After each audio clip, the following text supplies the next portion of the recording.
आपको दें कि पाकिस्तान में पीने का साफ पानी नायाब। एशियाई तरक्याती बैंक की नई Asian water development outlook report ने खतरे की घंटी बजा दी। एडीपी की रिपोर्ट के मुताबिक पाकिस्तान शदीद वाटर क्राइसिस का सामना कर रहा है। रिपोर्ट के मुताबिक मुल्क की मजमूई 80% से ज्यादा आबादी आज भी पीने के साफ पानी जैसी बुनियादी सहूलत से महरूम है, जबकि पानी के ज़खायर तेजी से कम हो रहे हैं। मजीद तफसीलात बता रहे हैं हमारे नुमाइंदे शायान अली। शायान, बताइएगा। जी देखें, एडीबी की एशियन वाटर डेवलपमेंट अथॉरिटी की जानिब से जो है ये रिपोर्ट जारी की गई है, जिसके तहत जो है शहर न सिर्फ कराची शहर जबकि मुल्क भर की 80% जो आबादी है वो इस वक्त साफ़ पानी से महरूम है, जिसके तहत जो है शहरियों को भी काफ़ी परेशानी का जो है सामना करना पड़ रहा है। और अगर मैं बात करूँ कि कराची का, तो ये एक संगीन मसला है कि कराची के शहरी बड़े अरसे से, सालों से जो वो साफ़ पानी से महरूम है। और उनकी जानिब से ये कहा जा रहा है कि ये जो रिपोर्ट जारी हुई है जो कि 80% बताई जा रही है मुल्क की, लेकिन कराची जो है 100% तकरीबन जो है वो शहरियों की जानिब से दावा किया जा रहा है कि साफ पानी से महरूम है। मेरे साथ यहाँ पर जो है दोस्त मौजूद हैं, इनसे बात करेंगे कि यहाँ पर जो आरओ प्लांट चला रहे हैं जो कि जमात इस्लामी की जानिब से यहाँ पर ये लगाया गया है, खिदमत की जानिब से, क्या कहेंगे? दूर कॉलोनी में तो पानी आता ही नहीं है, बहुत कम घरों में आता है, ज़्यादातर लोगों ने बोरिंगें करवाई हुई हैं। पानी का बहुत मसला है, जब से मैं आया हूँ यहाँ पे पानी का मसला है। हमारे घर भी बोरिंग का आता है, लाइन का भी आता है, कम आता है, हफ्ते में 2 दिन। ये खारे पानी को साफ कर रहे हैं, मीठा कर रहे हैं? पानी को साफ करके जो है ना, पूरा एक प्रोसेस है। और खिदमत ने पूरा एक प्लांट लगाया हुआ है और लेबॉर्ट्री टैक्स सब कुछ किया हुआ है। इसके बाद आवाम की खिदमत कर रहे हैं, कम रेट पे दे रहे हैं। कराची के अंदर 40 लीटर, मतलब कि 1 लीटर जो है वो 1 रुपये का पड़ रहा है। और मेरे साथ हम कैमरामैन से कहूँगा कि दिखा सके कि ये बच्चे भी यहाँ पर मासूम आए हुए हैं जो कि पानी भरवाने हैं अपने घर के लिए, पीने के लिए। आप पानी भरवाने आई हैं? जी। कौन सी, कितने के पैसे लाई हैं इस बोतल के लिए? 20 रुपये की भरवाती हैं? अच्छा, कहाँ पर है आपका घर? आई सेक्टर में। अच्छा, तो वहाँ घर पे पानी नहीं आता आपके? आता तो है, खारा आता है। खारा आता है, मीठा पीने का साफ पानी नहीं आता? नहीं। अब हम देख रहे हैं कि छोटे छोटे मासूम बच्चे जिनकी उम्र जो है वो पढ़ाई की है और स्कूल कॉलेज इसके साथ साथ जो है ट्यूशन जाने की उम्र है, लेकिन हम देख रहे हैं कि वो भी मजबूर हैं कि घर के लिए जो है साफ़ पानी भरने के तहत जो है यहाँ पर आरओ प्लांट्स की तरफ आ रहे हैं। और अपनी कीमत अदा करने के बाद जो है यहाँ पर जो मुख्तलिफ रेट्स रखे गए हैं पानी के, कहीं जो है वो 2 रुपये लीटर भी मिल रहा है, तो कहीं 20 रुपये लीटर भी मिल रहा है, मुख्तलिफ रेट से मुख्तलिफ इलाकों में। और यहाँ पर जो है अख्तर कॉलोनी में हम देख रहे हैं कि यहाँ पर ये बच्चे पानी भरने के लिए जो है यहाँ पर अपने साथ कैन लाए, ऐसे भी लाए जो कि पैसे देने के बाद अपने कैन भरवा के अपने घर की तरफ जा रहे हैं। जी। एसएसपी मलीर के ज़ेर सदारत मलीर ऑफिस में अहम इजलास। एसपी मलीर, एसडीपीओज, एसएचओज, रेडर और दीगर ब्रांच इंचार्जेस ने शिरकत की है। अपडेट करते चलें, एसएसपी मलीर की ज़ेर सदारत मलीर ऑफिस में अहम इजलास हुआ है। एसपी मलीर, एसडीपीओज, एसएचओज, रेडर और दीगर ब्रांच इंचार्जेस ने शिरकत की है। तफसीलात जानते हैं नुमाइंदा मुबशिर हुसैन से। मुबशिर, आगाह कीजिएगा। जी बिल्कुल, जैसा कि अब से कुछ देर कबल एसएसपी मलीर डॉक्टर अब्दुल खालिक पीरजादा की ज़ेर सदारत मलीर ऑफिस में इजलास मुनक्किद हुआ। इजलास में एसएसपी मलीर की ज़ेर सदारत इस इजलास में एसपी मलीर, एसडीपीओज, एसएचओज, रीडर और दीगर ब्रांच इंचार्ज ने शिरकत की। इजलास में स्ट्रीट क्राइम, मफरूदी इश्तिहारी मुलजिमान, लिस्टेड मंशियात और गुटखा मावा फरोश के खिलाफ तमाम अफसरान की इंफरादी कारकर्दगी का जायजा लिया गया। इस दौरान जो मफरूर और इश्तिहारी मुलजिमान के खिलाफ कार्रवाइयाँ मजीद तेज करने के भी अहकाम जारी किए गए। साथ ही अफसरान को सख्ती से ताकीद की गई कि स्ट्रीट क्राइम समेत ऑर्गेनाइज क्राइम और गश्त के निज़ाम को मजीद मौसर और फाल बनाया जाए। एसएसपी मलीर का कहना था कि इजलास में कॉम्बिंग ऑपरेशन, स्नैप चेकिंग और थानों की कारकर्दगी को मजबूत और बेहतर करने के भी अहकाम किए गए हैं। साथ ही आईजी सिंध की मौजूदा मुहिम पर सख्ती से अमल दरामद को यकीनी बनाया जाए। मताए तमले को एसएसपी मलीर डॉक्टर खालिक पीरजादा की जानिब से अहकाम जारी किए गए हैं। साथ ही मजीद आखिर में इजलास के आखिर में कहना था कि शहरियों की जान और माल का तहफ़्फ़ुज़ पुलिस की अव्वलीन तरजीहात में से एक है। जिम्मेदारी से निभाएं और अपना जो सिंध पुलिस में मताए तमला है वो मुख्तलिफ पॉइंट्स और साथ मकामात में स्नैप चेकिंग को भी आए रोज़ जो है वो मुख्तलिफ यकीनी बनाए ताकि जो जराइम की वारदातें हैं उस पर कमी लाई जा सके। जी, वारदातों में जो है वो कमी लाई जा सके। हमें मुबशिर हुसैन इस हवाले से अपडेट कर रहे थे, बहुत शुक्रिया।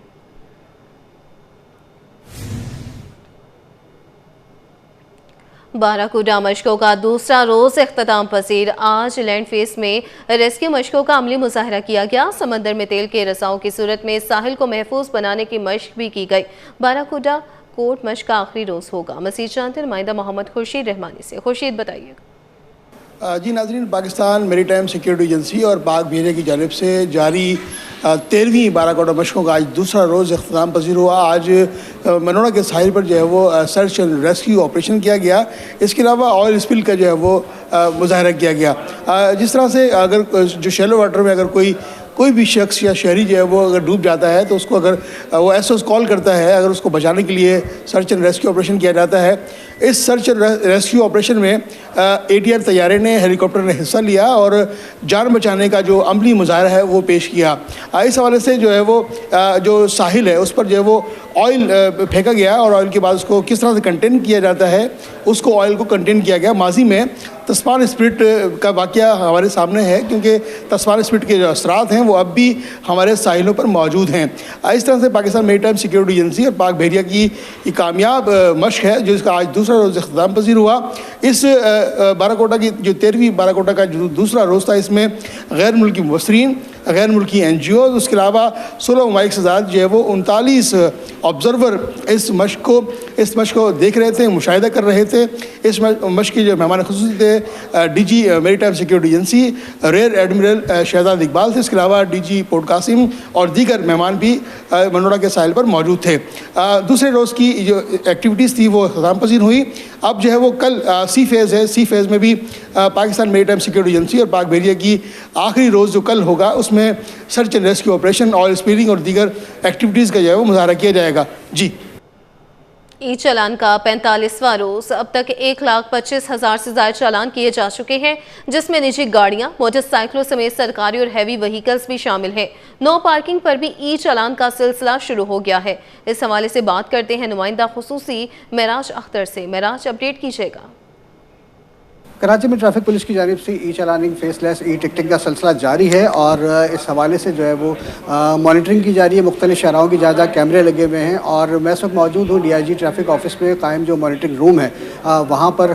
तकरीबन 45 रोज़ हो चुके हैं इस सिस्टम को शुरू हुए और तकरीबन 1,25,000 से ज़ायद अब तक जो है चालान किए जा चुके हैं, जिनमें सरकारी व्हीकल्स भी शामिल हैं, पुलिस की मोबाइल्स भी शामिल हैं और हैवी ट्रैफिक भी शामिल है। तो चौधरी जाहिद साहब हमारे साथ मौजूद हैं, इनसे पूछेंगे कि क्या सूरत हाल है, अब तक कितने चालान हुए और किन किन वायलेशंस पर हुए हैं। अस्सलाम वालेकुम।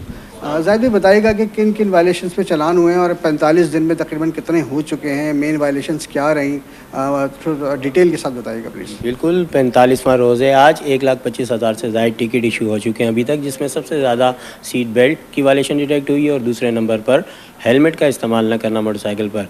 अदर वायलेशंस में मोबाइल फ़ोन यूजेज है, लाइन का गलत इस्तेमाल है, ओवर स्पीडिंग, मुसाफिर बसों पर मुसाफिरों का सवार करना छतों पर, उसके अलावा tinted glass, fancy number plates, no parking पर भी अभी काम शुरू कर दिया हमने और इसके अलावा अदर वायलेशन में भी जो बिल्कुल हम जा रहे हैं आगे। 1,25,000 से ज़्यादा चालान हो चुके हैं और उसके अलावा इसमें कुछ सरकारी गाड़ियाँ और जो हैवी ट्रैफिक है वो भी शामिल है। और पब्लिक को क्या मैसेज देने चाहेंगे इस हवाले से आप?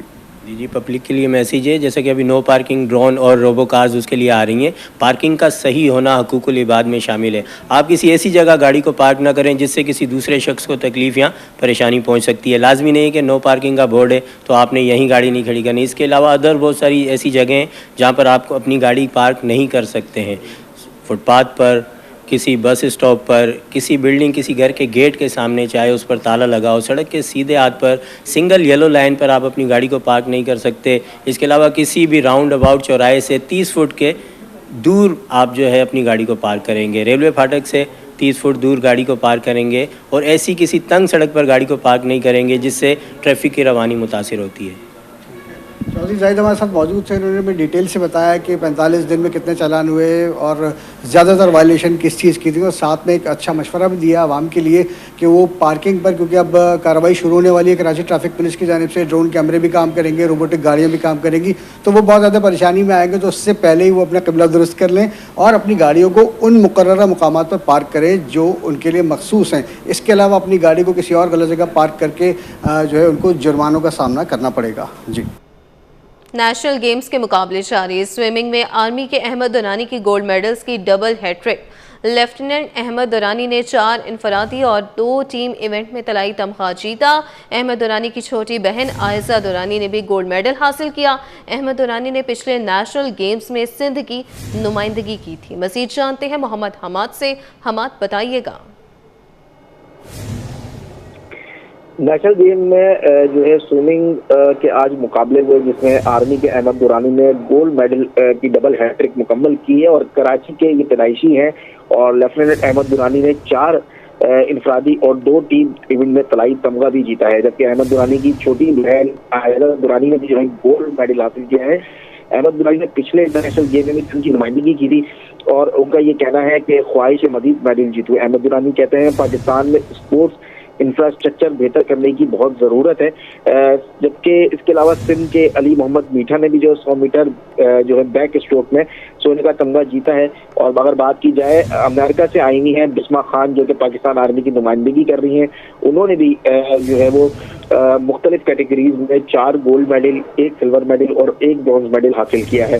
तो स्विमिंग के मुकाबलों में जो है खवातीन और मर्द जो है वो ज़बरदस्त मुकाबले करते हुए नजर आ रहे हैं नेशनल गेम्स में, जो कि ख़ास तौर पर अगर बात की जाए तो पाकिस्तान आर्मी के जो स्विमर्स हैं, हमने देखा है कि उनकी कारकर्दगी जो है वो काफ़ी जो है वो बेहतर है और वो मेडल जो है वो जीतते जा रहे हैं। और पॉइंट्स के लेवल पर भी जो है नेशनल गेम्स के जितने भी खेल है उसमें आर्मी जो है अभी तक सैर फहरिस्त है। जी, मोहम्मद हमाद हमें अपडेट कर रहे थे, बहुत शुक्रिया।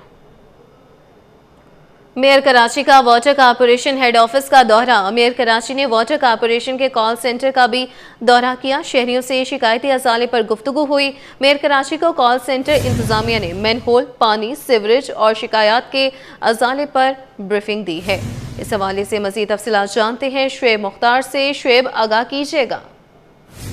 जी बिल्कुल, मेयर कराची बैरिस्टर मुर्तजा वहाब ने वाटर कॉरपोरेशन के हेड ऑफिस का दौरा किया है। मेयर कराची ने वाटर कॉरपोरेशन के ऑफिस में कॉल सेंटर का जो है वो बाकायदा तौर पर मुआयना किया है। इस दौरान मेयर कराची को कॉल सेंटर इंतजामिया ने जो है तफसीली ब्रीफिंग भी दी है। मेयर कराची ने वाटर कॉरपोरेशन की हेल्पलाइन पर जो शिकायत कुनंदा अफराद थे उनके बराह रास्त जो है वो मसाइल भी सुने हैं और जिस पर शहरियों ने मेयर कराची को शिकायत 24 घंटों में हल होने पर जो है वो शुक्रिया भी अदा किया है। बैरिस्टर मुर्तजा वहाब का कहना है कि शहरी खुले मेन होल से मुतालिक शिकायत जो है हेल्पलाइन 1334 पर जो है वो बाकायदा तौर पर दर्ज करवा सकते हैं। शहरियों की शिकायत जो है वो 24 घंटे के अंदर जो है वो दूर की जाएंगी और बाकायदा तौर पर उनके मसाइल जो है वो हल किए जाएंगे। अगर रवा साल की बात की जाए तो रवा साल जिला मलीर के 701 और इसके अलावा कोरंगी की 4200 में से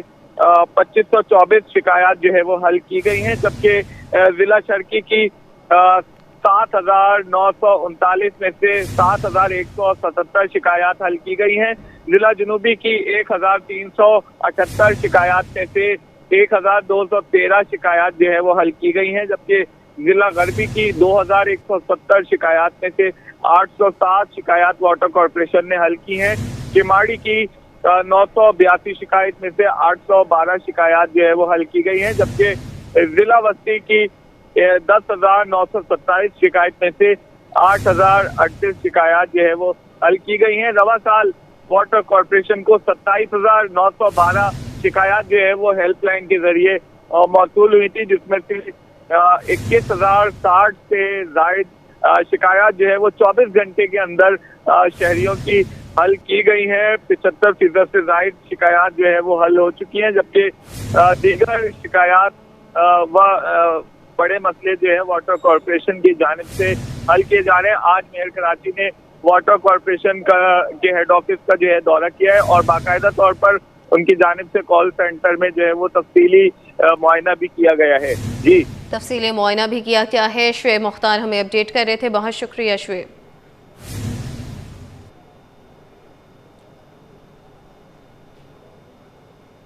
आगे बढ़े, आपको बताएं कि मंगूपीर पख्तूनाबाद में के इलेक्ट्रिक के दफ्तर के बाहर बिजली की अदम फरहमी पर इलाका मकीनों का एहतजाज। इलाका मकीनों और के इलेक्ट्रिक हुकाम के दरमियान मुज़ाकरात कामयाब। हुकाम की यकीन दहानी के बाद घंटों जारी रहने वाला एहतजाज ख़त्म कर दिया गया। मज़ीद तफसीलात जानते हैं नुमाइंदा मुबशिर हुसैन से। मुबशिर, बताइएगा। जी बिल्कुल, इस वक्त मैं मंगू पीर के मकाम पर पख्तूनाबाद का ये इलाका है जहाँ मौजूद हूँ और अब से कुछ घंटे कबल जो है वो इलाका मकीनों की जानिब से एहतजाज किया जा रहा था। बिजली की अदम फराहमी के बायस और बड़ी तादाद यहाँ मौजूद थी। इस वक्त मुकम्मल तौर पर एहतजाज को ख़त्म कर दिया गया है। मेरे साथ इलाका मकीन हैं जो एहतजाजी धरने में मौजूद थे। बताइएगा सर कि एहतजाज में क्या बात ज़ेर गौर आई है और कितने घंटे बाद एहतजाज ख़त्म कर दिया गया?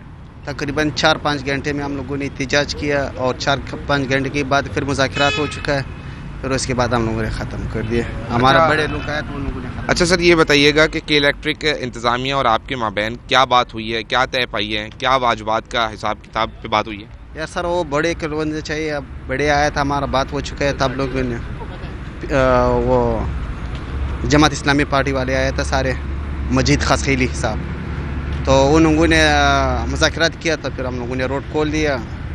जी, जैसे कि इलाका मकीन मेरे हमरा मौजूद हैं, इनका कहना है कि जब एहतजाज चंद घंटे कबल जो है वो इसी मरकज़ी दरवाज़े के बाहर के इलेक्ट्रिक के दफ्तर के बाहर किया जा रहा था, जिसमें मुतालबात थे कि जो पानी की और ख़ास तौर पर बिजली की अदम फराहमी का जो मसला है उसको फौरी तौर पर दूर किया जाए, जो कई घंटे तक इलाके में बिजली नहीं होती। इस वक्त इलाकई अहदेदार जो कि इलेक्ट्रिक के मुख्तलिफ जो इंतज़ामिया है, अफसरान हैं, उनके माबैन जो है वो मुज़ाकरात इस वक्त कामयाब हो गए हैं और एहतजाज को मुकम्मल ख़त्म कर दिया गया है। बताया ये जाता है कि जो वाजबात इलाका मकीनों की जानिब से अदा करने थे उस पर भी जो है वो बात ज़ेर गौर आई है और के इलेक्ट्रिक का कहना है कि जो टैक्सेस इनकी जानिब से अदा करने हैं वो वाजबात अदा करें, जो पानी की मसाइल, जो बिजली का मसाइल है उसको फौरी तौर पर जो ट्रिप कर जाती है मुख्तलिफ मकामात पर उनको दूर कर दिया जाएगा। इस वक्त इलाके की बिजली को बहाल कर दिया गया है। जी, इंतज़ामिया की अदम तवज्जुही के बायस शहर के पार्क्स की हालत ख़राब हो गई।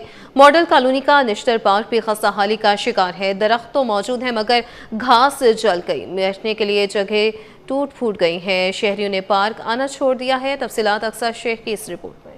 शहर के पार्क्स कभी बच्चों की हंसी और शहरियों की चहल कदमी से आबाद रहते थे, आज टूटे झूलों, उखड़ी घास और कचरे के ढेरों का मंजर पेश कर रहे हैं। मॉडल कॉलोनी का निश्तर पार्क भी उन्हीं में शामिल है। तफरी और सुकून का मरकज बद इंतजामी की जिंदा तस्वीर बना हुआ है। दरख्त तो मौजूद है मगर घास मुकम्मल जल चुकी है, जिसके बायस पार्क वीरान हो। कामकीन कहते हैं कि ये पार्क पहले काफी अच्छा था, अब घास ही नहीं रही, बच्चे खेल भी नहीं सकते।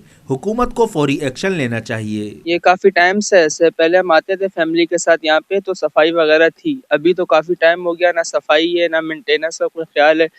पार्क के अंदर से स्मेल आ रही होती है, कचरा लोग फेंक के चला जाते हैं, काफी टाइम हो गया, इसकी सफाई हुई ही नहीं। मॉडल कॉलोनी के टाउन चेयरमैन, यूसी चेयरमैन सबको पता है, क्योंकि इस पार्क, ये ऐसा पार्क था मॉडल कॉलोनी का जिधर पूरे मॉडल कॉलोनी की फैमिलियां आती थी और इस वक्त इसकी घास जल चुकी है, पौधे कटिंग नहीं हो रहे, पानी नहीं दिया जा रहा और सफाई का खास ख्याल नहीं रखा जा रहा।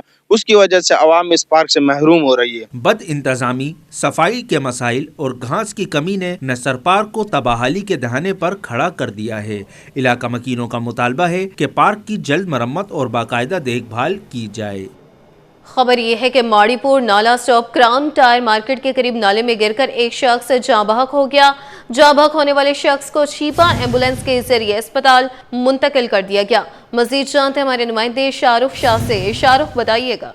जी बिल्कुल, देखिए इस वक्त मैं आपको रिपोर्ट कर रहा हूँ मेन माड़ीपुर रोड से और आपसे कुछ देर कबल एक जो है वो वाकया रोनुमा हुआ जिसमें एक शख्स नाले में गिर के जो है वो जाँ बहक हो गया, जिसकी शनाख्त बताई जा रही है अब्दुल्ला के नाम से, वल्द मोहम्मद जो है वो मोहम्मद के नाम से, जबकि उसकी उम्र 42 साल थी। मेरा कैमरामैन अगर दिखाए तो आप देख सकते हैं कि ये जो है वो नाला था और इस वक्त आप देख सकते हैं कि इस नाले में गिर के जो है वो शख्स जाँ बहक हुआ है, अब्दुल्ला नामी।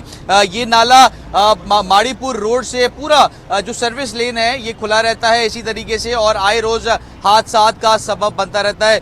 रजाकार इस वक्त छिपा के हमारे साथ मौजूद हैं जो कि एनी शाहिद भी हैं। क्या देखा उनसे हम जानते हैं। जी सर, बताइएगा क्या वाकया हुआ है, किस तरीके से गिरा है, हादसा हुआ है या कोई और वजह थी? जब हम वहाँ पे पहुँचे तो पुलिस मौजूद थी। जब हम पहुँचे तो उसका सर पानी के अंदर था, वो धड़ उसका बाहर था, पानी के अंदर सर डूबा हुआ था। हम गए, पहुँचे वहाँ पे, दो बंदों ने हेल्प किया, हमने उठा के निकालने के बाद हम थाने लेके गए। ये सर्विस रोड का नाला है और ये नाले के जो सारे सरिये जो है ना हिरोनी उठा के लेके गए। नहीं आप क्या मिर्गी का दौरा पड़ा था, क्या हुआ था? कोई पता नहीं है, मगर इसके घर वाले बताते हैं कि इसको अक्सर मिर्गी का दौरा पड़ता है। अभी अल्लाह जाने मिर्गी का दौरा पड़ा है या नाले में गिरा है, ये चलते चलते नजर नहीं आए, मगर ये अंदर पड़ा हुआ था, 2 दिन से लापता था घर से। जी बिल्कुल, देखें जैसे कि जो शिपा रजाकार हैं उनका ये कहना है कि दो रोज से घर से लापता भी था और दिमागी तवाजुन बता रहे हैं कि उसका ठीक नहीं था, जिसकी वजह से और मिर्गी का दौरा भी घर वाले बकौल रजाकारों के वो बता रहे हैं कि उसको बीमारी थी और नाले में गिरा है, जबकि नाले के बाद उसको अस्पताल मुंतकिल किया गया और अस्पताल के बाद घर वालों ने लाश जो है वो अपने पास रख ली और तदफीन जो है वो कर दी गई है। जी। ब्रिटिश हाई कमीशन में बैनुल-अक़वामी शोहरत याफ्ता शर्मीन उबैद की जानिब से ख़वातीन फिल्म मेकर्स के एहसास में तकरीब मुनक़िद की गई। अदाकारा आमना इलियास की बेशिरकत, कहती हैं ख़वातीन किसी तौर पर सलाहियतों में किसी से कम नहीं। मज़ीद क्या कहना था जानते हैं राहिल बेग से। राहिल बताइएगा। पाकिस्तानी ख़वातीन को खुद मुख्तार और फिल्म मेकिंग से मुंसलिक करने के लिए शर्मीन उबैद चनाए का ये मिशन जारी है और इस साल भी कई ख़वातीन को बतौर फिल्म साज, फिल्म प्रोड्यूसर और फिल्म मेकर्स के इंट्रोड्यूस करवाया गया है, उनकी फिल्में बनाई गई हैं। और इस वक्त हमारे साथ मुल्क की मारूफ अदाकारा और मॉडल आमना इलियास मौजूद है। आमना, क्या कहेंगी, ख़वातीन की तादाद अब शोबिस में प्रोडक्शन साइड पर बढ़ रही है, पहले एक्ट्रेस होती थी, मॉडल्स होती थी, अब बिहाइंड द कैमरा भी ख़वातीन की इस कामयाबी को किस तरह से देखती हैं? I think it's great that people like Sharmeen are taking initiatives कि जो कि लड़कियों को सपोर्ट कर रहे हैं, फेलोशिप दे रहे हैं, उनको मौका दे रहे हैं, प्लेटफॉर्म दे रहे हैं काम करने का। लेकिन अभी भी मुझे लगता है कि अगर हम गिनने पे आए कि डायरेक्टर्स और प्रोड्यूसर्स कितने हैं, एक्ट्रेसेस तो बहुत सारे हैं, कैमरे के आगे बहुत सारी लड़कियां काम करती हैं, बहुत सारी ख़वातीन काम करती हैं, but if you count them तो आप फिंगर टिप्स पे गिन सकते हैं कि कितने। So I think there's a lot to be done and I think this is a great initiative। जब मुझे पता चला कि ये एक फीमेल फिल्म मेकर्स को सेलिब्रेट करने का इवेंट है, so I had to be here and I'm very happy। I congratulate Pataha Films and I've heard young girls who are making films and hearing their stories was so amazing, so inspiring। So overall I really liked the event। I'm very happy, I'm very positive that now the change is there और मजीद लड़कियां बिल्कुल ख़वातीन बड़ी तादाद में आ रही हैं, लड़कियां आ रही हैं। आपने क्या कहेंगी, अपने फैंस के लिए कोई मैसेज देना चाहें? अपकमिंग प्रोजेक्ट्स में कहाँ नजर आ रही हैं और बड़े पर्दे पर भी आप जल्द नजर आने वाली हैं, तो उसके लिए भी बता दीजिए। कि मेरी फिल्म रिलीज होने वाली है सेलम, मेरा सीरियल रिलीज होने वाला है एक और पाकीज़ा, होपफुली दोनों 2026 में। So I just want you guys to watch it and my message to my fans and everybody watching me, stay happy, stay blessed, count your blessings, be happy and just spread positive। अच्छा, आमना इलियास का 2025 कैसा साल रहा? नया साल आ रहा है, बहुत अच्छा 2025 की सबसे अच्छी बात कैसी रही? सबसे अच्छा कोई इंसिडेंट जो शेयर करना चाहे? बहुत नहीं, मैं शेयर तो नहीं कर सकती, लेकिन अल्लाह का शुक्र है, a lot of good things happened and family wise, health wise, finances wise, so I'm just happy and very grateful to 2025 बहुत अच्छा था। I think yeah, I can share। सबसे अच्छी जो बात 2025 में हुई that I started my own business। I started my own clothing line by the name of Amna Ilyas, shop at Amna Ilyas, my website है। I think that's the best thing that happened। और 2025 में business women के तौर पर भी आमना साहब ने बिल्कुल अभी बिजनेस नहीं अभी चला है, अभी चलेगा और इंशाल्लाह मेहनत करेंगे और आगे उसी तरह से कामयाब होगा जिससे आपका नाम है। और 2026 के लिए भी पूरी उम्मीद है। ख़वातीन की इस तरह से हौसला अफजाई पर खुशी का इजहार कर रही थी। Thank you.